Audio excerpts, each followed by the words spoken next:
Debbie, hi. It is so good to see you. Hi, Helen. So we have known each other for longer than I care to remember, since university. I think it was Freshers Week. And you are the CEO and founder of HR consultancy, Tribal HR, who helps small businesses with commercial HR solutions. I mean, I know your background, but just to summarize it, your background, you've got an extensive background in HR. You've worked in the private sector, the public sector, and you have also been a lecturer And a florist. and a florist. How could you forget that one? True, true. Wasn't on LinkedIn when I was doing a quick summary. So, thank you. Thank you for making the time, and welcome to 5 Curly Career Questions. Thank you for having me. You're welcome. Are you ready? Mm-hmm. Perfect. Okay. So your first question. Tell me about a time when you experienced a career transition or you felt stuck. Okay, so I've probably had a few of those actually, but one that really stands out for me is probably when I set up my own HR practice. So 8.5 years ago, I was working in house, and I had done for my whole career up until that point. And we had the threat of redundancy looming over us, and we had a choice. Basically, you don't have much choice actually sometimes in redundancy, but they did offer voluntary redundancy, and being the main bread earner in my family, I thought I'd probably have to go back up to London and start working up there, which I really didn't want to do. At the time, one of my sons was 10 and one of them was 5. So I saw an opportunity about setting up your own HR consultancy, and I had no idea really what was involved, but I thought I can do that. I've been doing HR for 20 years. I can go and do that. So I took VR. And Okay. 8.5 years ago, I set up my own business. And yes, for the first 18 months, it was hell. It was really difficult getting those clients. But then as you get an established brand and you start to build up and you get referrals, things started to happen. And here I am 8.5 years on. Well, congratulations. Didn't realise it was 8.5 years. That's brilliant. Well done. Yeah, it takes time, right? And you build your confidence and stuff through that. Yeah, no, absolutely. And it's a learning curve. My goodness, from being in-house in HR to all of a sudden running your own business, all of a sudden your sales, marketing, IT, and everyone says that, but you don't understand the reality of it until you're actually doing it yourself. So particularly sales Yeah, and marketing, it's huge to kind of get your head around that side. So yeah. for sure. Okay. Thank you. So your second question. So Yeah. as we go through life, our priorities change, right? What was important to us in our 20s changes in our 30s, 40s, and dare I say it, 50s and on. So tell us one way in which your priorities have changed. How have my priorities changed? I think before I used to work to earn a living, which I still do, to be fair. I have to pay the bills. We've all got bills to pay. But now I actually love my job, work, if I can say that. So, yeah, so priority is to bring in an income, but I actually love working on it, if that helps. I don't That's know if that answers awesome. the question or No, not, it but does. yeah. Yeah, no, absolutely. I think, and like you say, it changes. Well, like I said, it changes, and yeah, you work through it. Yeah, no, Okay. absolutely. And obviously, I still need to make, earn a living, but actually, I really Hmm. enjoy probably doing it now, probably because I'm a lot more in control and I can, yeah, Okay. choose the Cool. work that I do, which is Nice. good. Thank you. Your third question. hmm What are a couple of key resources or pieces of advice, maybe, that you've had along the way? So one of them was probably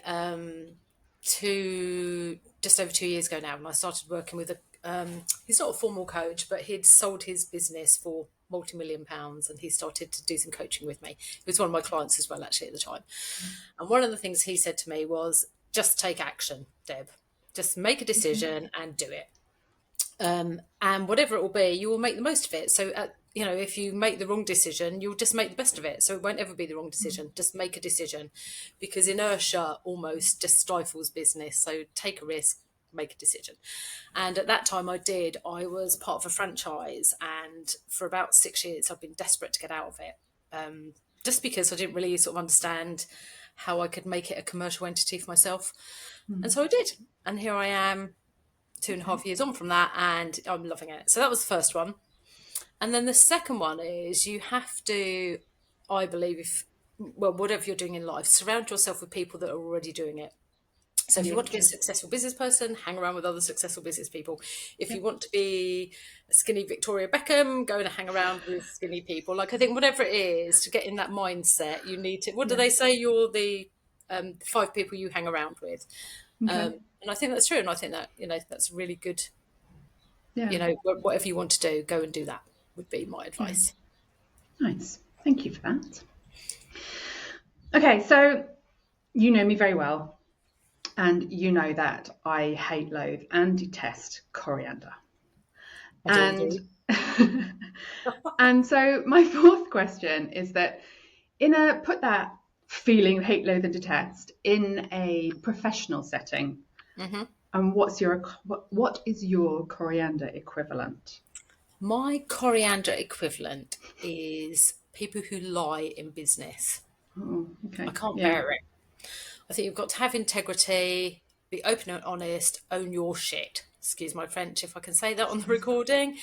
But I used to work with, when I was in house, a really senior director who just blatantly lied the whole time, and everyone knew that he did. I don't know how he remained in that job, because I just kind of feel like if you can lie about some things, then what are you telling the Yeah. truth about, really? So that's my big coriander thing, I think. Okay. Thank you. Hopefully, you don't come across too many of those. But yeah, that's a really biggie. Absolutely. Um, the fifth question. Hmm. I, as you know, lived in New Zealand for quite a long time, and there is, to use it very loosely in Maori culture, there is a concept of a koha, which is a gift. And so, if you could gift or give a koha to someone right now, going through a career transition or stuck at a crossroads, what would that koha, that gift, be that you would give them? I think it would be. I think I'd just like to encourage people, just do it. You've got one life. I've done loads of reading. I've done loads of self development since I started my own business. And one of the really great things I heard was, "What would you do if someone said you were going to die in 2 years' time?" Which might sound like a really unhappy thought, but I know we all think, "Oh, what would happen if I were to die tomorrow?" But it's too soon. You can't think like that. But if someone said to you, "If you were to die in 2 years' time, what would you change today?" If you knew that. Mm, And so in some ways, okay. yeah, live for today, live for the next 2 years, I suppose, because otherwise you just get stuck in a wheel, stuck in a cycle of unhappiness, and you never change it. And can I have a second one? Oh, go Just on. alongside that. So I would say the big thing is there's so much out there online on the internet. Listen to podcasts, develop your brain, like literally don't stop learning, develop, listen, find your people you like to listen to, and just go and yeah, mindset is everything. So that's my one thing actually, mindset. So Okay. go and do that. Mindset. Go and Okay. listen to it, change mindset, keep growing, keep learning, keep moving forwards. Brilliant. And there is a final question, and you've actually set this up nicely, so I'm going to be really interested in your response. You don't know what this question is. No. Um, your mystery question from, I nicked this idea from Stephen Bartlett. So the person that, a previous guest left this question, and they are someone who really believes that learning is like so valuable for the brain and for the soul. And so their question is, when is the last time you learned something new, and what was it? Oh, I know. good question. You're right. I've set that up now as though I'm You have. constantly learning. So one of the things I really love at the moment is listening to actually Stephen Bartlett's podcast. I do love his Okay. podcasts, and not just because they're about business, but some of them are. But they are also about lots of like health and personal relationships and just things like that, really. So, God, the weirdest one I learned the other day was actually about how you it was all about pregnancy and how we become pregnant and just about our bodies. And it was fascinating to hear the science behind it. And obviously, I'm way past that now. But I think anyone who's younger that's maybe even thinking about that, yes, go and educate yourself. What this lady was teaching on this podcast is really inspirational. And it is stuff that we probably should be teaching ourselves at school. But yeah, so whatever the subject is, yeah, I love it too. I'm a learner. Maybe that's the Nice. HR in us that keeps doing it, but Maybe. The curiosity. Perfect. I love that. Thank you. Thank you very Thank much. you Obviously, very you'll much. be able to leave something, a question for the next guest as well. But Okay. yeah, thank you so much. That's been really inspiring, and it's been lovely to hear your experiences. Thank you. Thank you.